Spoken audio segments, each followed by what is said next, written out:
तो क्वेश्चन की प्रैक्टिस भी की थी, आज भी अपन प्रैक्टिस करते हैं। तो आपके सामने क्वेश्चन है कि एक प्रथम कोटि अभिक्रिया का वेग नियतांक दे रखा है 693 × 10⁻³ सेकंड इनवर्स है। तो अभिक्रिया का अर्धकाल क्या है, मतलब इस रिएक्शन से प्रथम कोटि एक फर्स्ट ऑर्डर रिएक्शन है, उसके लिए के की वैल्यूज दे रखी है और उसके लिए हाफ टाइम पीरियड की अपन को गणना करनी है। तो उसके लिए एक फॉर्मूला क्या होता है, टी हाफ बराबर के लिए क्या होता है 0.693/k। अब अपन को एक ही इंफॉर्मेशन चाहिए और एक ही इंफॉर्मेशन इसको अपने क्वेश्चन में दे रखी है, ठीक है। टी हाफ बराबर 0.93/693 × 10⁻³ ये 10⁻³ ऊपर चले जाते किस में हो जाएगा, प्लस में। यहाँ पर ये प्लस में हो जाएगा तो यहाँ क्या हो जाएगा 693, ये प्लस में होगा तो इसके साथ ये पॉइंट हटेगा 3 जीरो, तो ये 3 जीरो यहाँ से लग जाएगा। तो क्या क्या वैल्यू जाएगी 693/693, तो ये कट जाएगा। तो आंसर कितना आएगा 1। अब आपके बोर्ड में आता है ऐसा आंसर, तो आप 1 लिख के आ जाते हैं। आपका क्वेश्चन तो बिल्कुल सही है, बट इसकी आपके एक इंफॉर्मेशन आपकी अधूरी रहेगी जो आपको छोड़ के आ जाते हो जनरली।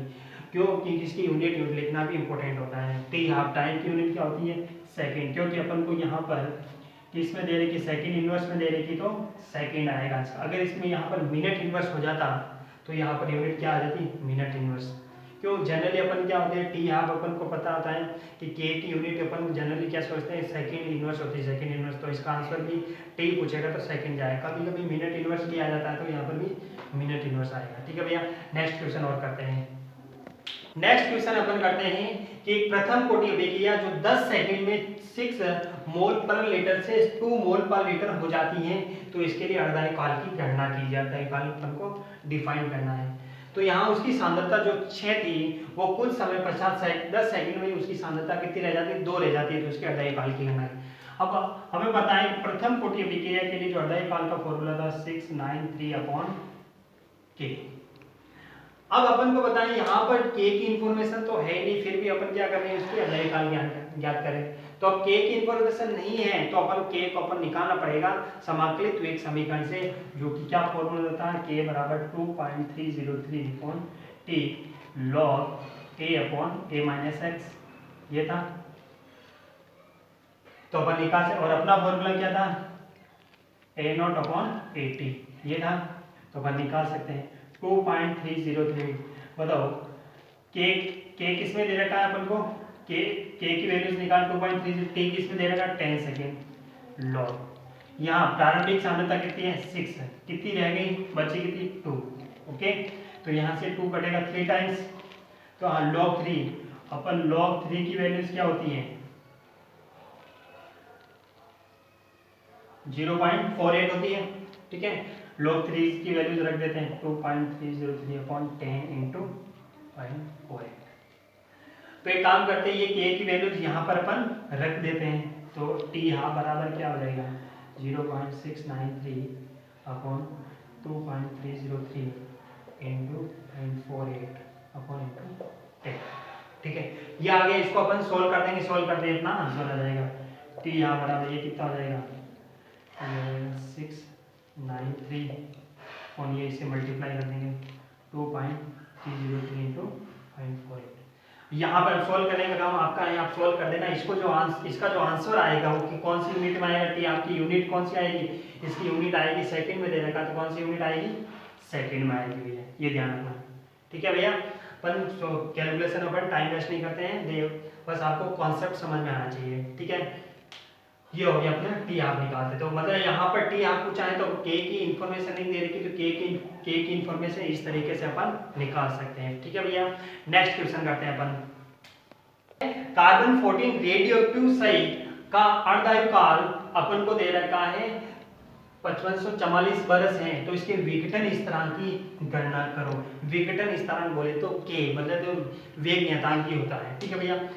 अब अपन को ये इंफॉर्मेशन नहीं दे रखी ये कौन से ऑर्डर की रिएक्शंस हैं, तो अपन जब तक अपन ये जज नहीं कर सकते हैं तब तक अपन को ये मालूम ही नहीं चलेगा इसका फॉर्मूला कौन सा अपन को अप्लाई करना है। तो भैया इसमें एक इंफॉर्मेशन दे रखी जिसका अपन जज कर सकते हैं कि ये प्रथम कोटि है या फिर शून्य कोटि है। तो यहाँ पर ये जो रेडियो एक्टिव अभिक्रिया, रेडियो एक्टिव जो विघटन अभिक्रिया अपन ने बताया था, जो रेडियो एक्टिव विघटन अभिक्रिया जो होती है वो प्रथम कोटि की अभिक्रिया आती है। क्यों, कौन से ऑर्डर के लिए? प्रथम कोटि की अभिक्रिया होती है, प्रथम कोटि की अभिक्रिया है। तो इसका मतलब इसमें जो फॉर्मूला अप्लाई होगा वो प्रथम कोटि अभिक्रिया का होगा। ठीक है, तो टी हाफ प्रथम कोटि अभिक्रिया का फॉर्मूला क्या है? 0.693 अपॉन के, सॉरी ये के हो जाएगा, और ये टी हाफ का फॉर्मूला क्या हो जाएगा? टी हाफ दे रखा अपन को यहाँ कितना 0.693 अपॉन, इसको मैं ऐसे ले सकता 10⁻⁻3, इसको मैं पॉइंट यहाँ से हटा दूँ। ठीक है भैया, तो ये कितने टाइम्स कट जाएगा?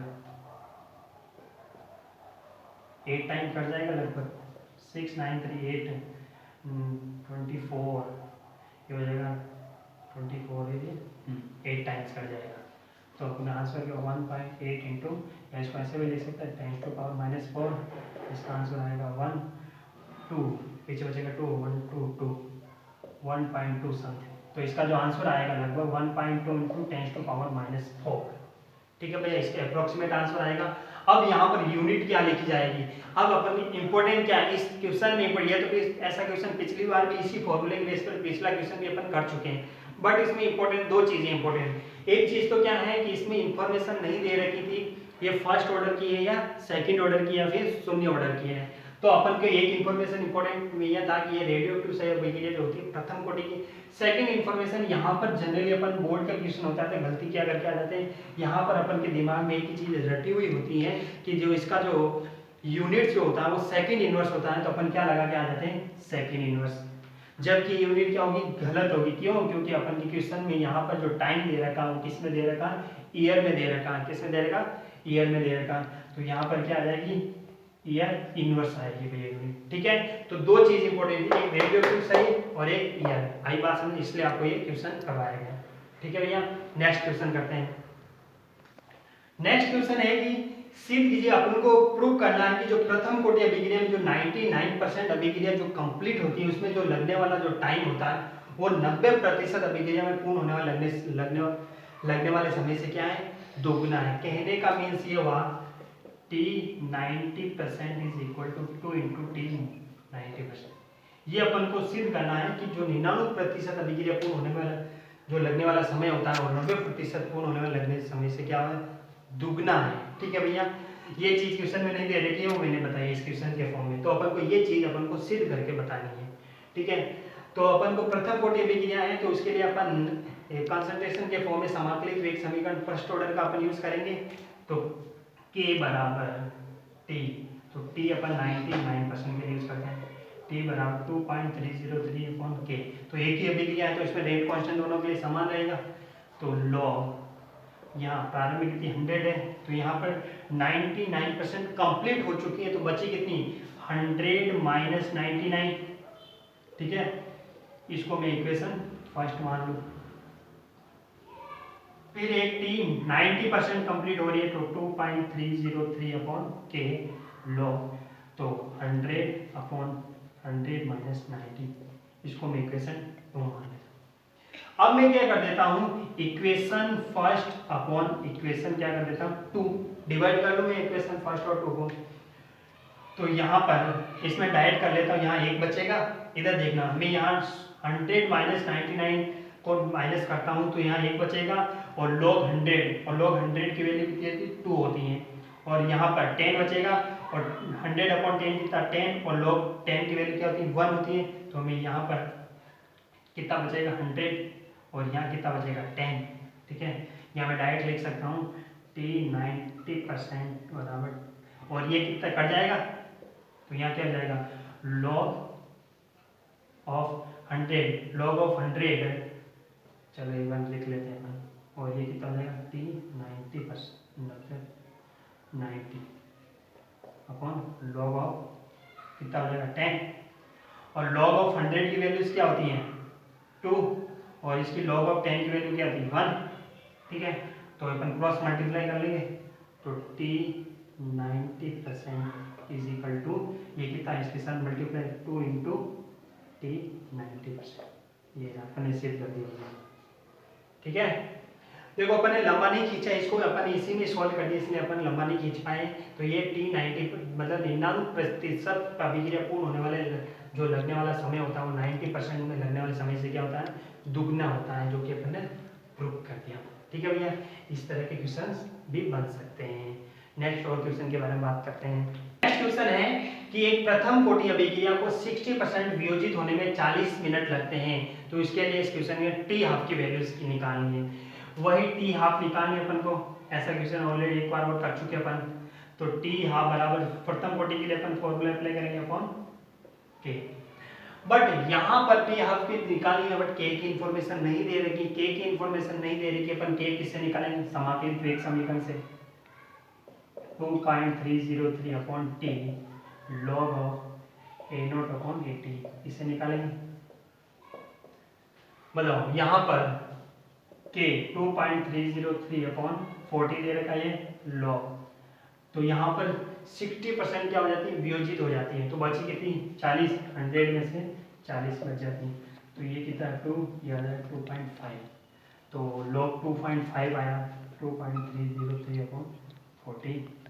अब देखो लॉग 2.5, इधर ध्यान से सुनना, लॉग 2 की वैल्यू कितनी होती है 0.30 और लॉग 3 की वैल्यू कितनी है 0.48।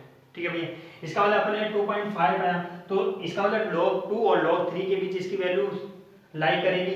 तो अपन इसकी एक लगभग अप्रोक्सीमेट वैल्यू अपन 39 या 40 भी मान सकते हैं। तो इसकी 0.40, एक्चुअल वैल्यू तो 0.39 होती है, बट अपन कैलकुलेशन अपनी कैलकुलेशन आसानी से कर जाए, इसलिए अपन 0.4 मान सकते हैं। ठीक है, तो यहाँ पर कट जाएगा, तो यहाँ कितना हो जाएगा 10⁻²। ये वाला के की वैल्यू यहाँ रख दो, टी आर बराबर 0.693 अपॉन के की वैल्यू कितनी है, ये वाली वैल्यूज रख दो 2.303 इंटू 10⁻²। ठीक है, कांट करते रहना आप, बस अपन का सॉल्यूशन बाद में तुम करते रहना। इसका जो यूनिट जो आएगा, यूनिट्स किस में आएगा भैया, अब जो यूनिट्स यहाँ पर दे रखा मिनट दे रखा, तो यूनिट किस में आएगा भैया, मिनट में आएगा। ठीक है भैया, ये ध्यान रखना, इस तरह के क्वेश्चंस आते हैं। ठीक है, नेक्स्ट अपन बात करते हैं अगले टॉपिक के लिए, छद्म एकागुणक अभिक्रिया। छद्म एकागुणक अभिक्रिया, छद्म एकागुणक।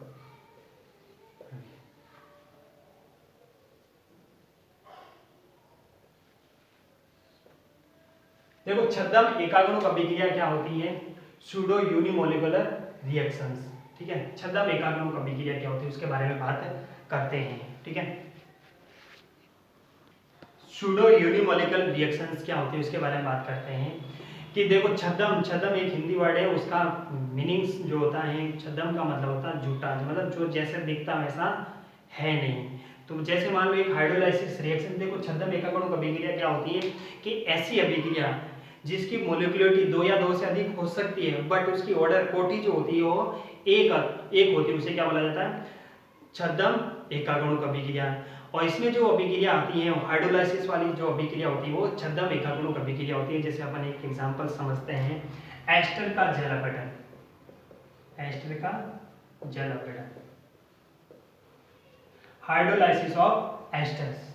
यहाँ पर एस्टर का जल अपघटन देखते हैं, C2H5 और H2, दिस लिक्विड यहाँ किसमें कन्वर्ट होता है, एसिड में, और एक इसमें कन्वर्ट होता है अल्कोहल में। This aqueous condition, this aqueous condition. अब देखो यहाँ पर इसकी अगर अपन रेट डिटरमाइन करें, उसका वेग निर्धारित करें, तो रेट लॉ के अकॉर्डिंग इसका वेग क्या हो जाए, के CH3COC2H5 अपॉन H2। ठीक है, इसकी पावर 1। अब देखो इसे रेट लॉ के अकॉर्डिंग इस तरह इसको रिप्रेजेंट करेंगे, और रिप्रेजेंट करने के बाद इस रेट लॉ में अपन को नजर आता है कि जो इसकी जो अणु संख्यता है, अणु संख्यता जो है कितनी होती है 2, और जो कोटि जो है कितनी होती है, कोटि अपन को 2 नजर आती है।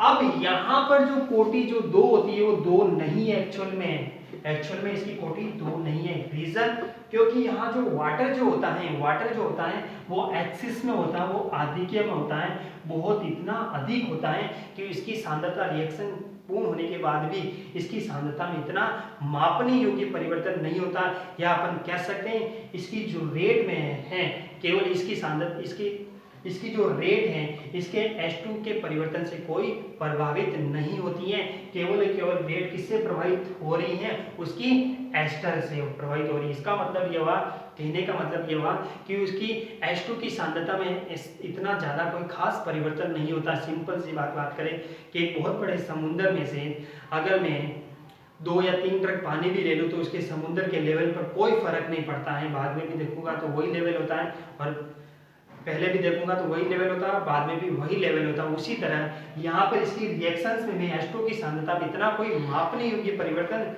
नहीं होता है, इसलिए जो इसकी जो रेट होती है इस रिएक्शन की वो H2 की सांद्रता पर डिपेंड नहीं करती है, और H2 के रेस्पेक्ट में इसकी जो रेट होती है वो क्या होती है, 0 होती है। आई बात समझ में? इसीलिए इसकी जो कोटि अपन को जो मिलेगी वो कोटि अपन को कितनी मिलेगी, 1 मिलेगी। आई बात समझ में भैया? तो यहाँ पर जो इस रिएक्शंस को इन दोनों को मिलाकर KH2O C2H5 में यहाँ पर एक नया कांस्टेंट मिल जाएगा, इसको K डैश बोलेंगे, तो यहाँ पर रेट जो होगी K dash upon CH3CO C2H5। यही बात समझ में? इसको इस तरह लिखा जाएगा। तो इसकी जो अणुसंख्यता अपन को 2 मिलेगी और कोटि क्या मिलेगी, 1 मिलेगी। तो ऐसी अभिक्रिया जिसकी अणुसंख्यता 2 या 2 से अधिक हो सकती है और कोटि कितनी होती है, हमेशा कोटि कितनी होती है, 1 होती है, उसे बोला जाता है छद्म एकागणुक अभिक्रिया। ठीक है, फिर अपन आगे बात करते हैं कि जो छद्म एकागणुक जो अभिक्रिया में और भी मतलब इसका जनरली एग्जांपल हाइड्रोलाइसिस वाले रिएक्शन होते हैं। सुक्रोज का जल अपघटन भी क्या होती है अपन की, सुक्रोज का जल अपघटन भी इसमें भी आते हैं छद्म एकागणुक अभिक्रिया। तो ये सीधा टर्म्स याद रखना, वैसे जनरली मुश्किल है कहीं किसी भी एग्जाम आने का, बस ये ध्यान रखना कि छद्म